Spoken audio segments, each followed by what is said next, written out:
오늘 우리에게 주시는 하나님의 귀한 말씀 요한복음서 11장 53절에서 51절에서 53절입니다. 요한복음서 11장 51절에서 53절까지의 말씀. 제가 가진 신약성경 165페이지입니다. 신약성경 165페이지. 함께 다 같이 봉독해 올려드립니다. 함께 봉독합니다. 시작.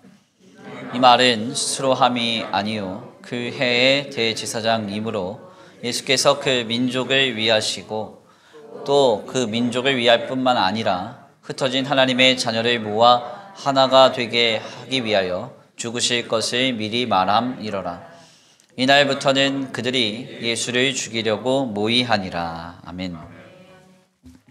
할렐루야. 아멘. 할렐루야. 아멘. 오늘도 하나님의 예비하신 귀한 은혜가 있는 줄 믿습니다. 귀한 시간 하나님의 은혜로 새롭게 되시고 하나님의 귀한 말씀 가운데 힘을 얻고 변화받는 귀한 시간 되시길 간절히 축원합니다. 우리 다 같이 믿음으로 선포합니다. 다 잘 되고 있습니다. 하나님이 하십니다. 시작. 다 잘 되고 있습니다. 하나님이 하십니다. 아멘. 다시 한번 믿음으로 선포합니다. 주님은 악을 선으로 바꾸십니다. 못하실 일 없습니다. 시작. 주님은 악을 선으로 바꾸십니다. 못하실 일 없으십니다. 아멘. 오늘도 악까지도 선으로 바꾸시는 전능하신 하나님께서 우리에게 풍성한 은혜와 사랑으로 역사해 주시리라 믿습니다. 오늘은 귀한 시간 귀한 말씀을 통하여서 신묘함이란 제목으로 하나님의 귀한 말씀을 함께 나누고자 합니다. 열왕기하 8장에서 전해지는 선지자 엘리야라는 사람과 하사엘이라고 하는 사람의 만남은 굉장히 인상적이고 특별합니다. 북이스라엘과는 적국으로서 늘 치열하게 다투던 아람이라고 하는 나라가 있었는데요. 이 아람 나라의 왕이었던 베나닷은 어느 날 질병에 걸려서 자신이 죽어감을 인식하게 됩니다. 그래서 적국임에도 불구하고 소위 용하다고 하는 엘리사에게 자신이 죽을 병인지 아닌지를 확인받고자 자신의 신하인 하사엘이라고 하는 사람을 보내게 되는데요. 이때 아람 왕 베나닷이 보낸 신하인 하사엘을 엘리사가 보고는 갑자기 느닷없이 그를 죽일 듯 이렇게 쏘아보다가 갑자기 처절하게 슬피 우는 것입니다. 너무나도 놀라운 이 장면 속에서 하사엘은 놀라서 이 엘리사 선지자에게 묻죠. 왜 우십니까? 이렇게 물어요.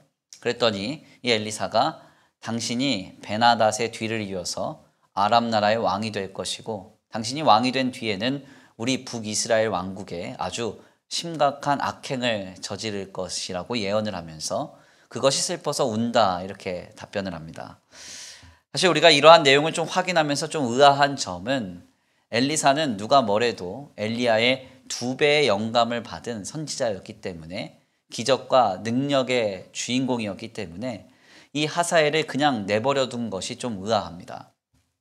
나라와 민족의 철천지 원수였고 이 사람이 결국 북이스라엘 왕국에 큰 악행을 저지를 것이라는 것을 확인했다고 한다면 하나님 안에서 그가 초월적으로 미리 보았다고 한다면 거대한 어떤 능력이나 기적을 일으켜서 그 자리에서 그를 꼬꾸라뜨리거나 어떤 큰 능력으로 그를 장애를 주어서 넘어뜨리는 것이 좀 합당해 보입니다. 적극적으로 관여하여서 앞으로 나라와 민족의 후환이 될 이 하사엘을 어떻게 했어야 했다는 것이죠. 이것은 뭐 심보가 고약한 저만 그렇게 생각하는 건 아닐 겁니다. 그렇죠?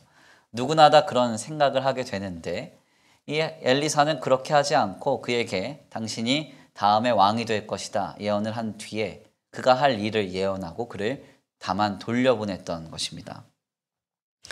도대체 왜 이렇게 하였을까요? 이렇게 한 이유에 대해서 구약의 많은 학자들은 바로 이 하사엘이라고 하는 이 이름에 주목을 합니다. 베나닷의 뒤를 이었던 왕인 이 하사엘이라고 하는 이 신하는 하사라는 말과 엘의 합성어로서의 이름으로 우리에게 성경에서 전해집니다. 하사라는 말은 보다라는 뜻이고요. 엘이라는 말은 하나님이라는 뜻입니다. 그래서 하사엘이라고 하면 하나님이 보심 혹은 하나님이 보셨다 이런 뜻을 담고 있습니다. 과연 이 사람이 그렇다면 이 이름이 굉장히 신앙적이기 때문에 하나님 안에서 귀히 들어 쓰임 받을 만한 믿음의 사람이었는가? 그렇지는 않습니다. 굉장히 악한 사람이었어요. 철저히 아람 사람이었고 더 나아가 우상을 숭배하는 비신앙인이었습니다. 그럼에도 불구하고 성경은 그 사람의 이름을 하사엘이라고 증거합니다. 하나님이 보셨다. 하나님의 보심 이렇게 증거한다는 거예요. 그 이유는 간단합니다. 하사엘은 하나님께서 이 아합 그리고 오므리 왕조로 이어지는 이 북이스라엘 왕국의 거대한 죄와 악을 보시고 심판하시는 도구로서 쓰임받았던 사람이었기 때문에 그렇습니다. 그래서 그는 하나님도 모르고 신앙도 전혀 몰랐던 사람이었지만 성경에서는 그의 이름을 하사엘이라고 증거하고 있습니다. 하나님께서 북이스라엘의 죄를 보셨다는 겁니다. 하나님께서 이스라엘의 그 악행을 보셨다는 거예요. 그리고 하사엘이라는 사람을 통해서 그 북이스라엘을 심판하시고 책벌하셨다고 성경은 말하고 있는 것이죠. 바로 여기에서 우리는 이 엘리사가 눈앞에서 자신의 나라와 민족의 철천지 원수가 될 이 하사엘을 저주하거나 그에게 어떤 특별한 영성 혹은 영역을 부려서 그를 처벌하지 않았던 이유를 확인하게 됩니다. 나라와 민족이 하사엘에게 박해를 당해야 했던 이 일은 엘리사가 하사엘을 보자마자 앞서 보고 처절하게 울 만큼 수치스럽고 비참한 일이었지만 이것은 동시에 하나님이 북이스라엘을 죄와 악 가운데 심판하시는 사역이셨기 때문에 이 엘리사는 하사엘을 보고도 다만 예언하고 그를 돌려보냈던 것입니다. 우리는 바로 여기에서 주님이 하시는 일의 신묘함을 확인하게 됩니다. 우리가 흔히 하나님이 무언가를 사용하셔서 일하신다고 하면 우리의 차원과는 다른 어떤 특별하고 우리의 차원을 넘어선 어떤 거룩함과 선함이 가득한 역사 속에서 하나님의 역사와 하나님의 일하심이 나타나고 드러낼 것이라고 생각합니다. 더 나아가 누군가가 하나님의 심판의 도구로 쓰임받는다고 하면 범접할 수 없는 어떤 영적이거나 거룩한 어떤 수준을 가진 자일 거라고 생각합니다. 그러나 하나님은 때때로 가장 악한 것을 통하여서 가장 선하심을 이루시기도 하시고요. 아멘입니까? 그리고 상상할 수 없는 악한 자를 하나님의 심판의 도구로 사용하시기도 합니다. 그래서 우리가 이 설교 서두에서 나누는 이 하사엘에 대한 증언을 보면 이 하사엘 얼마나 나쁜 사람인지 몰라요. 엘리사에게 내가 아람 나라의 다음에 왕이 될 거다 이렇게 예언을 받고 나서 열왕기하 8장 이후의 말씀을 보면은 그가 돌아가서 병들어 죽어가고 있는 베나닷의 얼굴에 물에다가 이불을 적셔서 얼굴을 덮음으로 그를 죽이고 왕이 됩니다. 그러니까 너무나 극악한 사람이죠. 그렇지만 하나님은 그 사람을 통해서 북이스라엘의 죄와 악을 책벌하시고 심판하셨습니다. 즉 주님은 우리가 상상할 수 없는 방법으로 하나님의 역사를 이루시기도 하고 하나님의 차원 속에서 우리가 감히 예상할 수 없는 것들을 통하여서 하나님의 선하신 일들을 나타내시기도 한다는 것입니다. 종종 우리는 우리의 삶의 어떤 형편을 지내면서 너무나도 쉽게 이것은 옳다 혹은 이것은 그르다 하면서 정죄하거나 판단할 때가 많이 있습니다. 그러나 지나보면 어떻습니까? 우리가 인생을 살아가다 보면은 젊은 날에 내가 이것이 참으로 옳다 했던 그것이 그래서 고집하고 강조했던 그것이 시간이 지나고 나면 그른 것이 될 때도 있고요. 그러다 하여서 누군가를 정죄하고 판단했던 그것이 시간이 지나고 나면은 옳아지는 역사를 확인할 때도 있습니다. 무슨 이야기인가 하냐면 이렇게 우리가 우리의 삶의 현장 속에서 나타나는 모든 일들을 쉽게 예단하거나 판단하거나 정죄하는 일은 신중하고도 조심스러운 일이어야 한다는 것이죠. 더 나아가 우리는 하나님이 하시는 일들을 감히 예상할 수도 없고 판단할 수도 없습니다. 아멘입니까? 하나님은 우리의 차원에서 일하시는 분이 아니시거든요. 우리는 이 땅에서 살아가지만 주님은 하나님의 보좌에서 하나님의 시간과 하나님의 공간 속에서 일하십니다. 그러므로 우리가 주님이 하시는 일을 어떤 티끌조차 파악할 수 없어요. 이러한 내용을 이사야 선지자는 이렇게 고백했습니다. 이사야서 55장 8절에서 9절인데요. 제가 한번 읽어드리겠습니다. 이는 내 생각이 너희의 생각과 다르며 내 길은 너희의 길과 다름이니라. 여호와의 말씀이니라. 이는 하늘이 땅보다 높음같이 내 길은 너희의 길보다 높으며 내 생각은 너희의 생각보다 높으니라. 아멘입니까?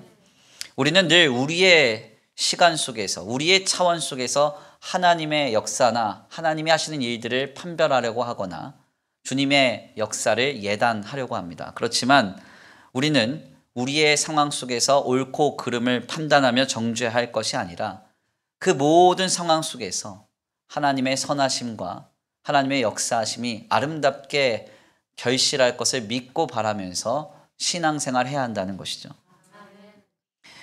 우리의 삶에 때때로 악한 것이 있고 결핍된 것이 있고 부족한 것이 있다 하더라도 그 모든 것을 통하여 하나님이 무엇을 이루실까 하는 놀라운 소망을 가지고 선한 기대를 가지고 우리의 인생을 살아내야 한다는 것입니다. 지난날 자신을 죽이려고 했던 형들의 악행에 대해서 고백하는 요셉의 증언입니다. 창세기서 50장 20절인데요. 표준 세번역 성경으로 한번 읽어드리겠습니다. 형님들은 나를 해치려고 하였지만 하나님은 오히려 그것을 선하게 바꾸셔서 오늘과 같이 수많은 사람의 생명을 구원하셨습니다. 아멘입니까? 사람이 사람을 죽이려고 하는 행위보다 더 악한 것이 무엇이 있겠습니까? 가장 심각한 범죄는 사람이 사람을 죽이려고 하는 것 아니겠어요?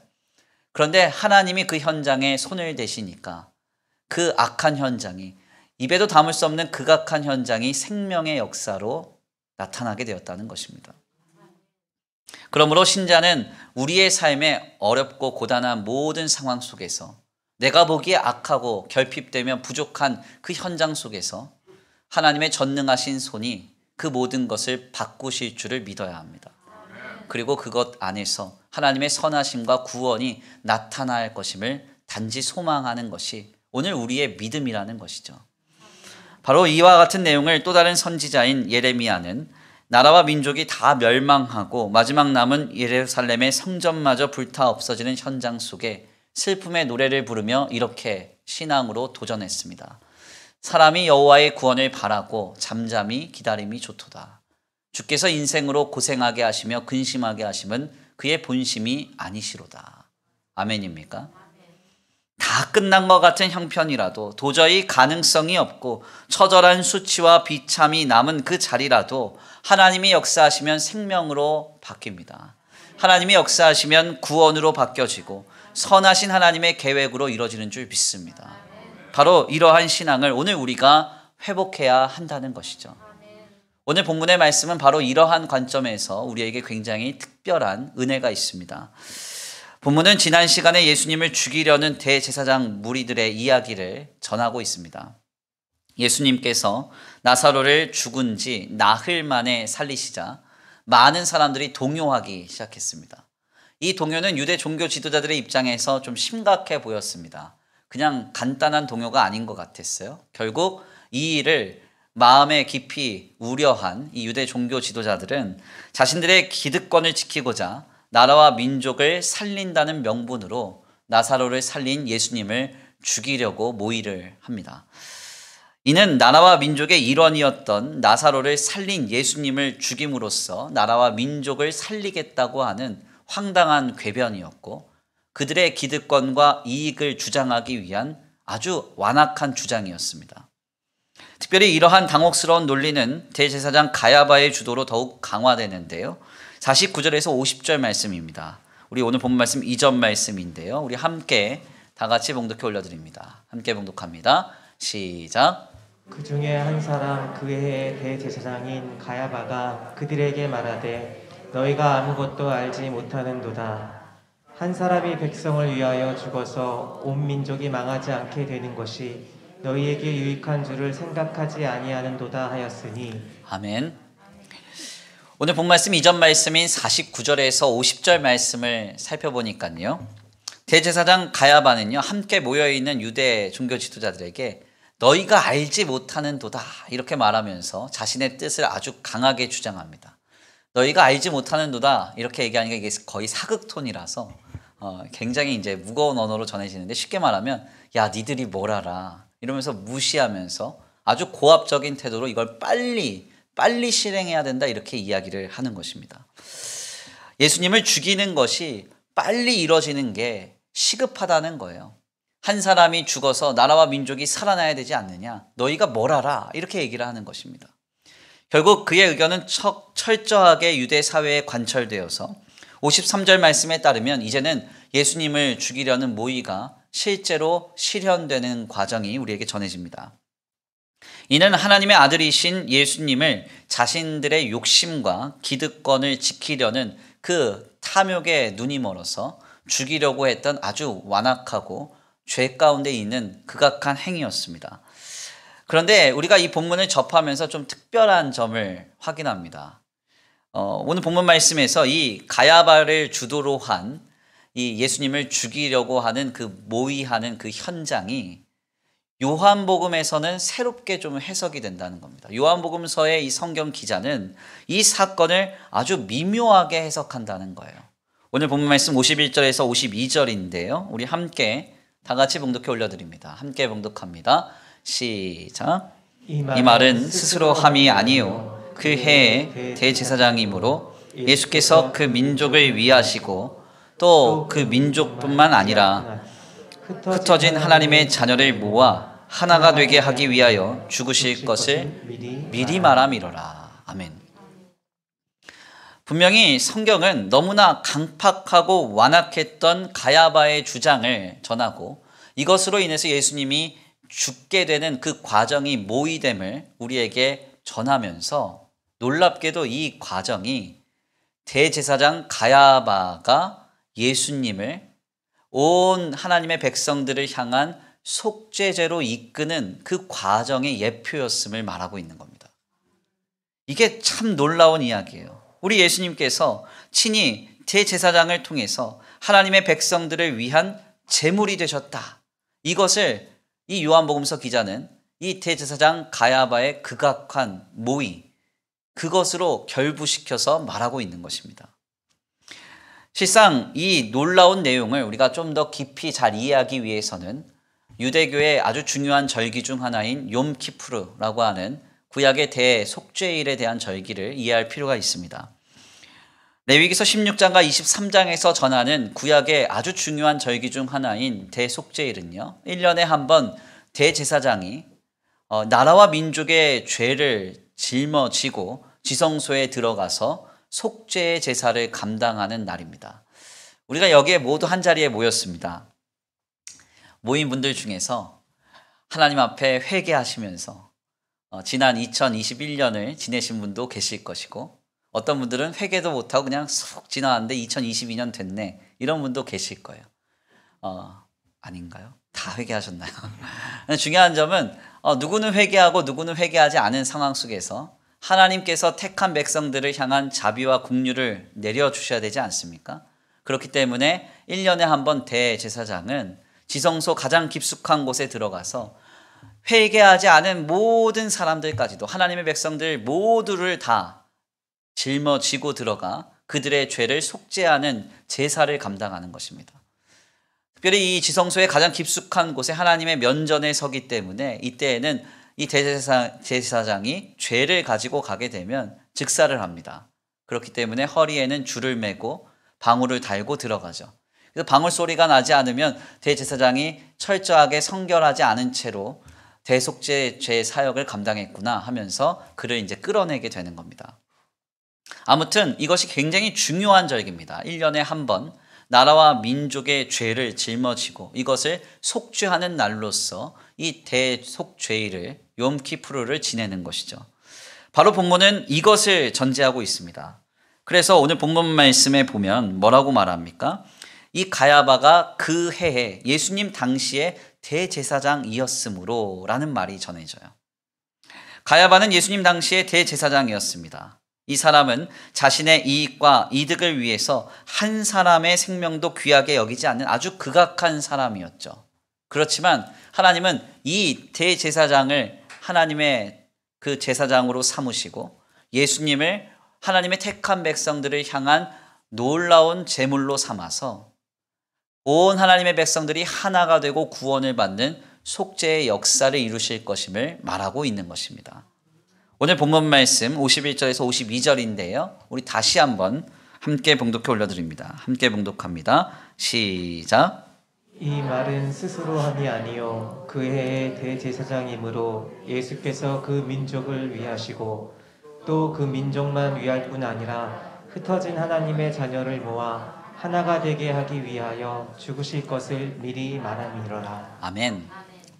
바로 이 가야바가 예수님 당시의 대제사장이므로 예수님께서 하나님의 택한 백성들을 위하여 구원을 역사하시고 속죄의 역사를 이루셔서 하나가 되게 하는 역사를 미리 말함이로라. 여기서 놀라운 점은 이 가야바가 너무 악한 사람이었다는 거예요. 그의 주장 또한 너무 악했다는 거예요. 내 이익과 내 기득권을 지키기 위해서는 사람 죽이는 일 아무것도 아니었던 사람. 눈 하나 깜빡하지 않고 누군가를 죽여서라도 올라가려는 그런 사람. 이런 사람, 그 사람을 통해서도 하나님은 하나님의 택한 백성들을 향한 놀라운 생명의 구원의 역사를 이루셨다는 겁니다. 가야바가 얼마나 나쁜 인간인가 하는 것은요, 우리가 그의 배경을 통해서도 확인할 수 있어요. 본문 말씀을 통해서만 확인하는 게 아니라 그냥 그의 삶 전체가 얼마나 악했는지를 우리는 확인합니다. 예수님 당시의 대제사장의 이름은요, 두 명으로 전해져요. 안나스와 가야바라고 하는 두 명의 대제사장이 있었다, 이렇게 전해지죠. 특별히 이 안나스와 가야바라고 하는 사람이 대제사장이었다는 것은 좀 희한한 일입니다. 왜냐하면 구약의 말씀에 따르면 대제사장은 두 명이 될 수 없기 때문이죠. 모세 당시에 아론이 대제사장이었습니다. 그러면 아론 외에 또 다른 대제사장이 있었을까요? 없었습니다. 아론 한 명이었고 그 대제사장의 족보는 그 아론으로부터 한 사람씩 연이어서 받게 되는 것이 대제사장의 직분입니다. 그런데 예수님 당시에는 대제사장의 이름은 항상 두 명으로 전해져요. 안나스와 가야바. 두 명으로 전해집니다. 도대체 왜 그런가 하냐면 이 안나스와 가야바는 장인과 사위의 관계이기 때문에 그래요. 안나스가 대제사장이 됐습니다. 그런데 이 직임을 누구에게 주고 싶지 않은 거예요. 그래서 어떻게 했습니까? 자기 사위에게 대제사장직을 세습을 한 거죠. 이들은 사실 일생에 걸쳐서 예수님 당시에 무엇을 하라라고 하는 강제 조목 248개, 무엇을 하지 말라라고 하는 금계의 조목 365개, 그래서 총 613가지의 율법을 들이밀면서 이것을 했느냐 하지 않았느냐 이것 가지고 사람들을 정죄하고 판단해 가면서 겁박해서 착취하는 데 앞장섰던 사람들입니다. 그런데 놀랍게도 이들은 그들의 그냥 태생적 직분조차 하나님의 말씀인 성경을 정면으로 반박했던 거예요. 자신들은 성경을 반박하고 있으면서 유대 율법 하나 제대로 지키지 못했다고 해서 사람들을 정죄하고 돌로 치려고 하고 죽이려는 일에 앞장섰던 사람들이 바로 이 사람들입니다. 그러니까 얼마나 악한 사람인지 몰라요. 그런데 성경은 말합니다. 이런 악한 사람들을 통해서 하나님은 생명의 구원을 완성하셨다고. 예수님께서 친히 대속죄일의 제물이 되셔서 하나님의 택한 백성을 위하여 죽으시는 그 사건이 바로 이 악한 사람들, 악한 지도자들, 이 악했던 이 사람들의 주장을 통해서 준비되고 예비되었다고 성경이 말하는 것입니다. 이것은 너무나 놀라운 역사입니다. 유대 종교 지도자들은 악했습니다. 가야바 역시도 극악무도한 대제사장이었습니다. 하물며 우리 예수님은 이들을 향해서 회칠한 무덤이요 독사의 새끼들이라고 했습니다. 사람 하나 죽이는 것은 아무것도 아닌 것처럼 생각하는 죄와 악으로 관영한 인생들이었습니다. 그러나 중요한 것은 하나님은 이들까지도 선용하셔서 예수 그리스도를 통한 하나님의 구원 역사를 완성하셨다는 것입니다. 바로 이것이 오늘 우리가 믿는 하나님의 역사입니다. 우리의 삶에 때때로 자그마한 부정한 것이 보였다고 해서 상처받지 말아야 할 이유, 때때로 내가 원치 않는 악한 상황을 내가 경험했다고 해서 실망하거나 낙심하지 말아야 할 이유, 그것이 무엇입니까? 내가 보기에는 소망 없고 비참하지만 하나님이 만지시면, 하나님이 그 속에 함께 하시면 모든 것은 선으로 이루어지고 하나님의 생명의 역사와 아름다운 주님의 능력으로 덮여질 것을 우리는 믿기 때문에 그렇습니다. 우리는 바로 이 역사를 이루시는 하나님을 믿는 것입니다. 우리가 믿는다고 하는 예수님을 보세요. 우리 예수님 어떤 분이실까요? 보기에도 눈물 나고 멋지고 따를 만한 분일까요? 그렇지 않습니다. 이사야 선지자가 뭐라고 말해요? 우리 예수님에 대해서 흠모할 만한 것이 하나 없도다 그러잖아요. 2000년 전에 오신 우리 예수님이 지금 만약에 우리 교회에 오신다면 왜 저런 인간이 우리 교회에 들어왔지? 이렇게 생각할 거예요. 그런 모습으로 이 땅에 오셨고 그런 배경을 갖고 오셨습니다. 그런데 주님은 그 예수님을 통해서 우리의 구원을 완성하셨어요. 우리의 구원을 확증하신 십자가를 보십시오. 주님의 십자가에 아름다운 것이 있습니까? 동경할 만한 것이 있나요? 하나도 없습니다. 3년 동안이나 동고동락했던 제자들은 그 십자가 앞에서 예수님을 다 떠났습니다. 도망갔어요. 수제자라고 불렸던 사람은 그 속에서 3번이나 예수님을 저주하며 비난했습니다. 얼마나 예수님의 십자가가 처절하며 비참했기에 그렇게 했겠어요. 제자 중에 한 사람은 예수님을 노예로 팔아버렸고, 주님은 십자가를 지는 과정 속에서 너무나 많이 넘어지시고 피 흘리시며 수치스러워서 그 십자가를 지고 골고다 언덕까지 가실 수도 없었어요. 구레네 시몬의 도움을 받지 않고서는 설 수 없는 그런 길을, 그 비참한 길을 주님이 가셨습니다. 우리 예수님이 우리를 위하여 피 흘리시고 영원한 대속제물로 모든 건 내어주셨을 때, 그때는 어땠습니까? 해는 빛을 잃었고 바위는 터지며 땅은 진동했다 그래요. 자연세계도 슬퍼하며 비통하게 여길 만큼 비참했고 흑암과 저주가 가득했습니다. 그러나 우리는 그곳을 비참한 장소라고 얘기하지 않습니다. 수치스러운 역사라고 얘기하지 않아요. 라틴어로는 글로리아 데이, 하나님의 영광이다 말하죠. 왜 그렇습니까? 하나님이 바로 그곳에서 우리의 구원을 완성하셨고 우리에게 영원한 생명을 주셨기 때문입니다. 누구도 빼앗아갈 수 없는 나를 향한 완전한 사랑의 역사가 흠모할 만한 것이 없는 예수님으로부터, 누구도 다 피하고 싶었던 그 수치의 십자가로부터 기인되었다는 사실, 하나님의 손이 그곳을 덮으시니 모든 것을 바꾸사 하나님의 선하심과 생명으로 바뀌어졌다는 사실, 우리는 이것을 기억해야 합니다. 우리가 믿는 하나님은 바로 이런 분입니다. 창조적 고통이라고 하는 책을 쓴 폴 트루니에라는 사람이 있습니다. 이 사람은 정신과 의사이자 심리학 박사인데 특별히 이분은 기독교 심리학 의사로 굉장히 유명합니다. 이분이 이 책에서 언급하는 한 책이 있는데 책 제목이 굉장히 좀 특이합니다. 고아가 세상을 주도한다, 이런 책이에요. 고아가 세상을 주도한다. 피에르 렌치니크라고 하는 박사의 책인데요. 이 피에르 렌치니크 박사가 인류사를 연구했습니다. 그랬더니 한 가지 희한한 점이 발견됐어요. 인류사에 지대한 영향을 준 인물들의 배경을 조사를 했더니 300여 명가량이 다 고아였다는 것입니다. 보통 인간이 경험하는 가장 큰 스트레스 하나가 있습니다. 그게 뭐냐면 사랑하는 사람과의 사별이에요. 그래서 이것을 대표적으로 일반적으로는 배우자의 사별을 의미합니다. 이게 가장 큰 인간이 경험하는 스트레스입니다. 그래서 우리는 가끔 막 이 가정생활하면서 저 인간 나가주고 뭐 이렇게, 제가 듣는 이야기는 아닌데 아무튼 그런 얘기 하곤 하지만 그러시면 안 됩니다. 그게 인생의 가장 큰 상처예요. 그리고 두 번째로 많이 이제 상처를 받는 게 뭐냐면 부모의 이혼입니다. 어린 시절에 부모의 이혼을 경험하면 사랑하는 사람을 잃는 정도의 그런 심리적 충격을 받아요. 놀랍게도 사랑하는 사람과의 사별의 항목에는 부모의 사별이 포함이 됩니다. 그리고 부모가 내 인생에서 사라지는 것, 이것도 포함이 되는 거예요. 특별히 이것이 아직 성인이 되지 못한 청소년기 이전에 경험된다면 이는 말할 수 없는 슬픔이고 상처고 누구도 감당할 수 없는 짐이 됩니다. 그러니까 인간은 부모의 부재 상태를 가장 절망스러운 상태로 인식한다는 거예요. 그런데 피에르 렌치니크 박사는 고아가 세상을 주도한답니다. 어떻게 이것이 가능한가? 그는 여기에서 인간의 삶의 부재와 결핍이라는 것, 이것이 이 어려움이라고 하는 이 주제가 인간의 인생에 어떤 의미를 부여하는가에 주목합니다. 그러니까 우리의 삶에 때때로 내가 원치 않는 결핍과 부재와 어려움을 경험할 때 인간은 뭔가 그 안에서 창조적인 능력이 나타난다는 거예요. 그리고 뭔가 그의 삶으로 긍정적인 방향을 이뤄낸다는 겁니다. 그 힘이 나온다는 거예요.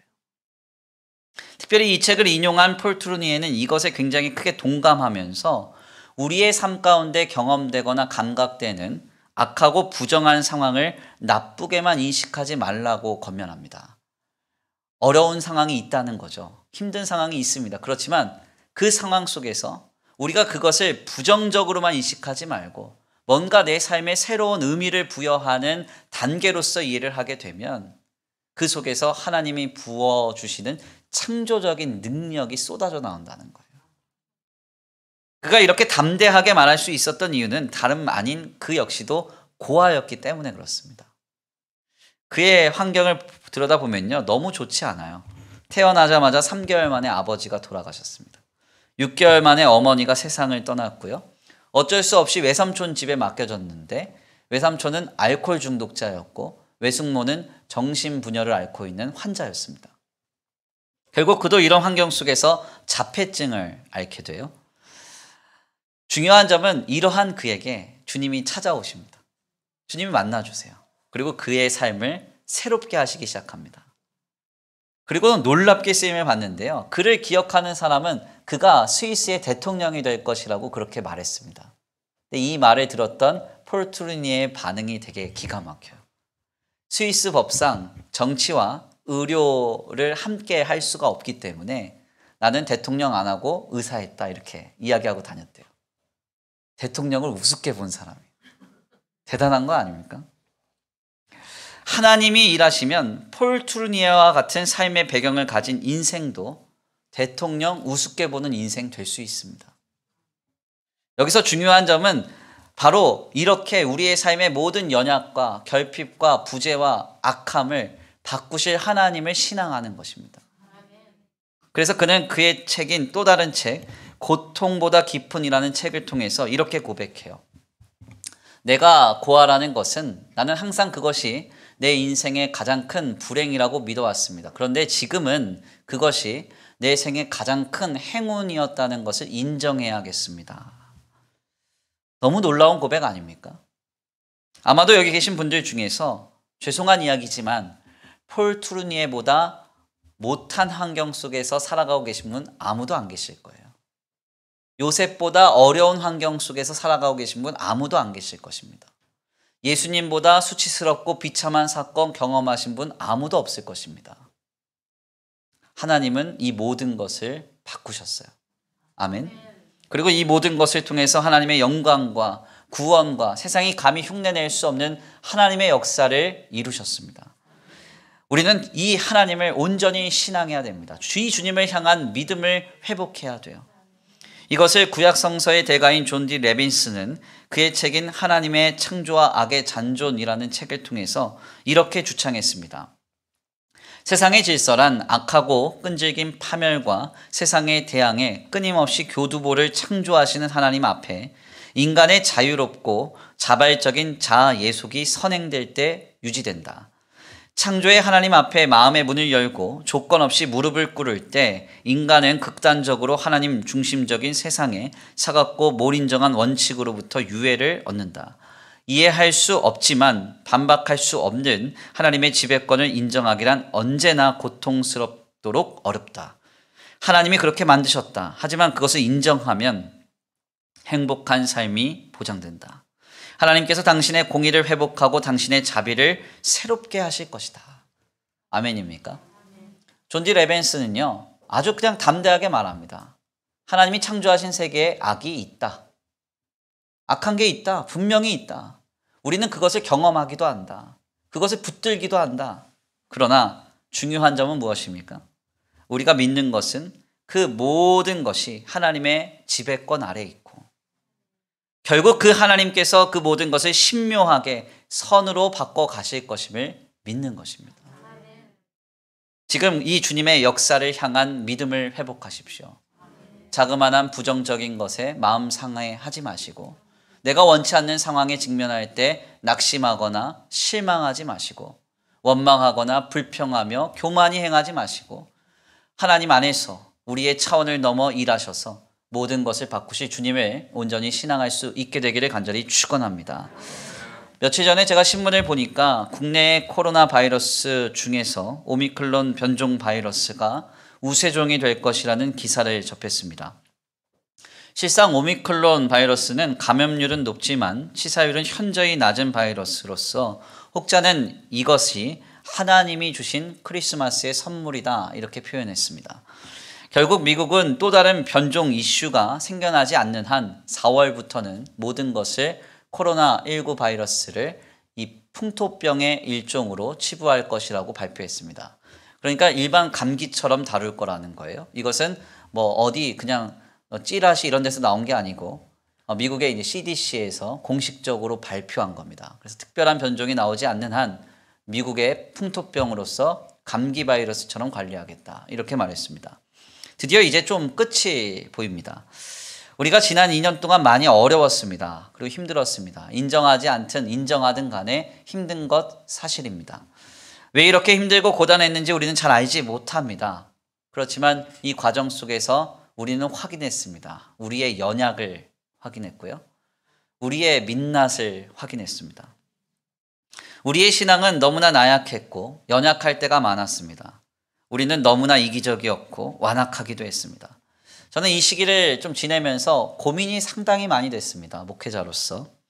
만약 코로나의 상황이 몇 년 동안 더 이어진다면 어떻게 될까? 아찔하더라고요. 더 나아가서 만약에 6.25 전쟁처럼 수년 동안 전쟁이 벌어진다면 우리는 믿음을 지킬 수 있을까? 아니면 조금 더 극단적으로 나아가서 일제강점기 시대처럼 한 35년 동안 신앙을 지키기에 몸부림쳐야 하는 그런 시대가 나타난다면 우리의 믿음은 어떻게 될까? 고민이 많이 됐습니다. 이러한 과정 속에서 저의 연약이 드러나는 거죠.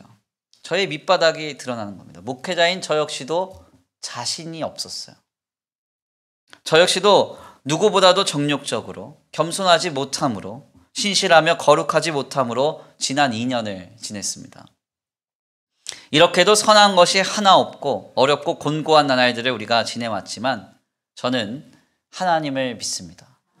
하나님이 모든 것을 바꾸셔서 선을 이루실 것입니다. 그리고 우리가 상상할 수 없는, 감히 예상할 수 없는 하나님의 놀라운 역사로 우리의 삶을 새롭게 하시리라 믿습니다. 그토록 완악했던 대제사장 가야바를 통해서 우리를 위한 십자가의 구원을 예비하시는 하나님의 섭리를 보시기를 바랍니다.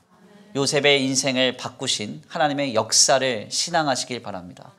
폴 투르니에의 비참을 인생의 가장 위대한 행운으로 바꾸신 그 주님의 놀라운 선하심의 신묘함을 우리 모두가 신앙하실 수 있게 되기를 간절히 축원합니다. 지난 주간에 구역 신방을 하면서 함께 나눈 말씀을 읽고 귀한 설교를 마치겠습니다. 이사야서 60장 19절에서 22절인데요. 우리 함께 다 같이 봉독해 올려드립니다. 함께 봉독합니다. 시작. 다시는 낮에 해가 내 빛이 되지 아니하며 달도 내게 빛을 비추지 않을 것이요 오직 여호와가 내게 영원한 빛이 되며 내 하나님이 내 영광이 되리니 다시는 내 해가 지지 아니하며 내 달이 물러가지 아니할 것은 여호와가 내 영원한 빛이 되고 내 슬픔의 날이 끝날 것임이라. 내 백성이 다 의롭게 되어 영원히 땅을 차지하리니 그들은 내가 심은 가지요 내가 손으로 만든 것으로서 나의 영광을 나타낼 것인즉 그 작은 자가 천명을 이루겠고 그 약한 자가 강국을 이룰 것이라. 때가 되면 나 여호와가 속히 이루리라. 아멘. 아멘. 우리가 그토록 믿고 있었던 해도 나를 배신할 수 있습니다. 내가 늘 바라고 기대해왔던 달도 내게 소망이 되지 않을 때가 있습니다. 그러나 우리 하나님이 우리의 해가 되시고 우리의 빛이 되시면 하나님의 영광으로 우리의 삶이 이루어져 갈 줄 믿습니다. 이 주일 아침에 우리 하나님이 우리에게 약속하십니다. 다시는 내 해가 지지 아니하며 내 달이 물러가지 아니할 것은 여호와가 내 영원한 빛이 되고 내 슬픔의 날이 끝날 것임이라. 때가 되면 내가 속히 이루리라. 주님 약속하고 계십니다. 우리의 모든 것을 신묘하게 바꾸사 하나님의 영광과 아름다움과 선하심으로 이루어 가실 주님의 역사를 믿음으로 바랄 수 있게 되기를 간절히 축원합니다. 이 주님을 확실히 믿는 자에게 나 여호와가 속히 이루리라 하신 그 주님께서 우리의 영원한 빛이 되시고 모든 것을 새롭게 하시리라 믿습니다. 그 신앙의 주인공 되시기를 간절히 축원합니다. 우리 이 시간 귀한 말씀 붙들고 함께 기도하겠습니다. 찬양으로 결단하시면서 함께 고백하겠는데요. 주가 일하시네. 우리의 삶에 내 힘으로 안 될 때, 빈손으로 걸어야 될 때 주님이 일하고 계십니다. 하나님, 내가 보기에 소망이 없고 어렵고 고단한 많은 상황 속에서도 주님은 일하고 계십니다. 지우고 싶은 악한 모습과 악한 문제와 소망 없는 그런 모든 자리 속에서도 주님은 일하고 계신 줄 믿습니다. 주님, 지금 우리 가운데 오셔서 일하셔서 하나님의 선하심과 하나님의 영광으로 모든 것 바꿔 주시옵소서. 우리 이 시간 간구하고 소환하시면서 또한 신앙을 결단하시면서 찬양으로 주님 앞에 고백합니다.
이곳에 이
보입니다. 차츰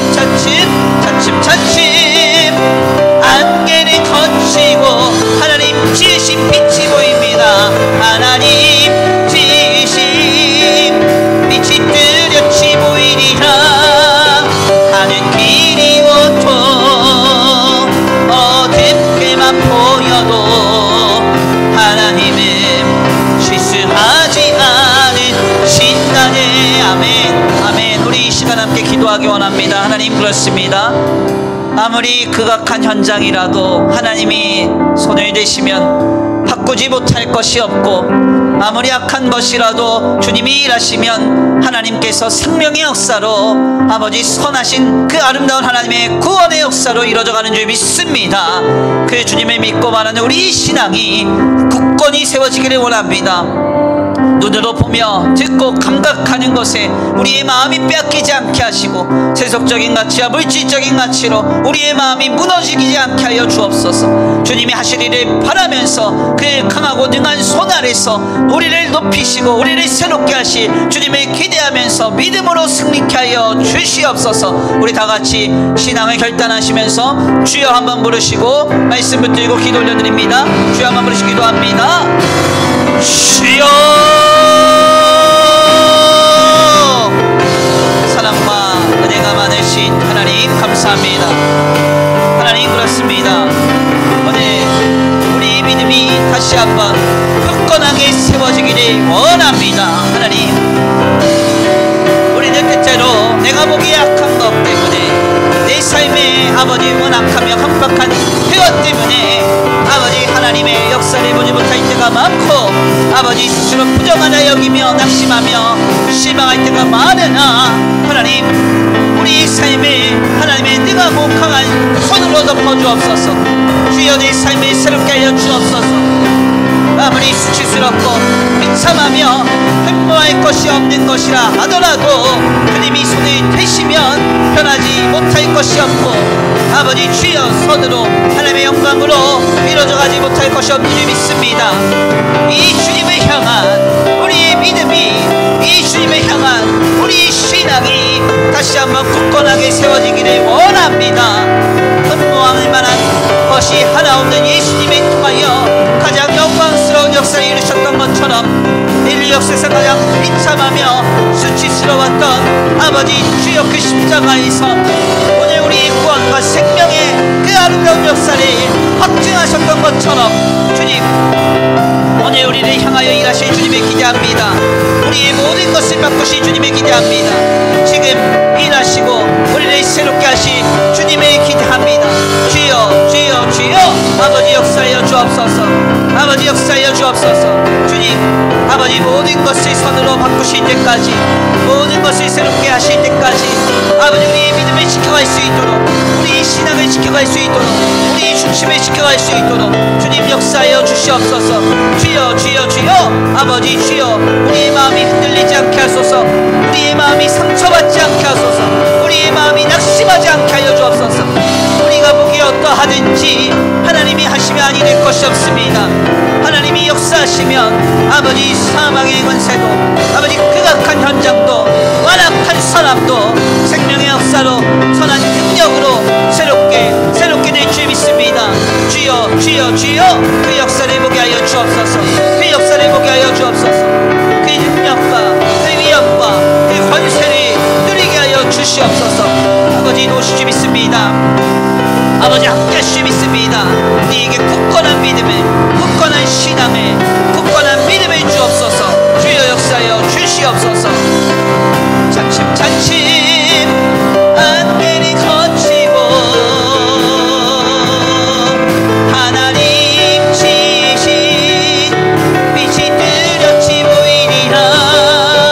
하는 길이 온통 어둡게만 보여도 하나님은 실수하지 않으신다네. 차츰 안개를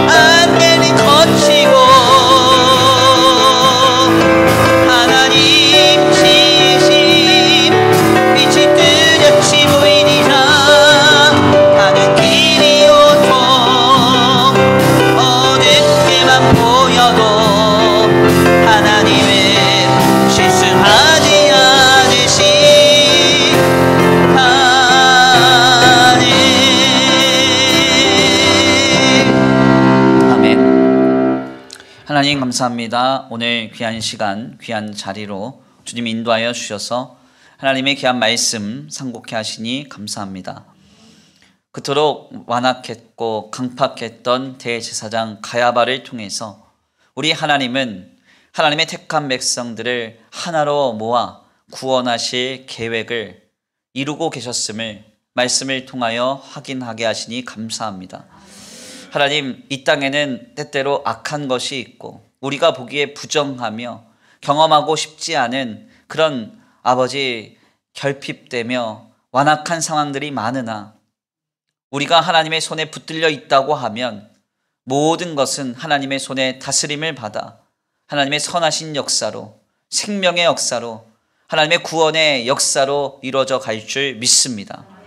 하나님, 때때로 우리의 눈과 귀와 감각에 느껴지는 것이 완악하고 강팍하게만 느껴진다 하여 낙심하거나 상처받는 일이 없도록 주님 붙들어 주시옵시고, 우리가 보기에 흠모할 만한 것이 하나 없고 수치와 비참만 가득한 그 자리라도 하나님이 손을 대시면 글로리아 데이, 하나님의 영광으로 나타남을 온전히 신앙하는 우리의 믿음이 될 수 있도록 주님 역사하여 주시옵소서.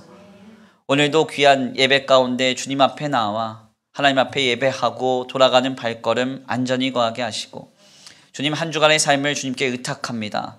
하나님의 전능하신 손 아래 우리가 있으니 그 어떤 악한 것도 우리의 영과 육과 혼에 틈타지 않으며 하나님이 다스리시고 통치하여 주셔서 모든 것들이 하나님 안에서 선한 하나님의 역사와 하나님, 세상이 감히 흉내낼 수 없는 아름다운 하나님의 응답이 가득한 삶으로 우리의 삶이 인도되도록 복내려 주시옵소서. 이 시간 주님 앞에 귀한 예물 올려드립니다. 이 예물이 쓰여지는 곳곳마다 영혼과 생명이 살아나게 하시고 하나님의 나라와 주님의 복음을 위하여 쓰임받는 거룩한 예물 되게 하여 주시옵시되, 간절히 원하옵기는 하나님 쓸 것을 쓰지 아니하고 생명과 같은 물질을 주님께 드렸사오니 하늘의 문을 여시고 차고 흔들어 넘치도록 주님 공급하여 주시며, 하늘의 신령한 복과 땅의 기름진 복이 이들의 가정과 생업 위에 30배, 60배, 100배로 결실하는 역사가 있게 하여 주시옵소서. 아버지, 도우시고 인도하시며 함께 하실 줄 믿고 감사함을 올려드리오며 사랑과 은혜가 많으신 우리 구주 예수 그리스도의 이름으로 감사하며 기도 올려드립니다. 아멘. 이제는 우리 주 예수 그리스도의 은혜와 성부 하나님의 극진하신 사랑하심과 성령 하나님의 내주 교통하심이 오늘 귀한 자리에 나와 우리의 삶의 그 어떤 모든 것까지 다 하나님의 선하심과 하나님의 생명의 역사와 하나님의 구원의 역사로 이뤄가실 주님을 믿고 신앙하기로 결단하는 모든 성도들 머리 위에 이제로부터 영원토록 함께 있을지어다. 아멘.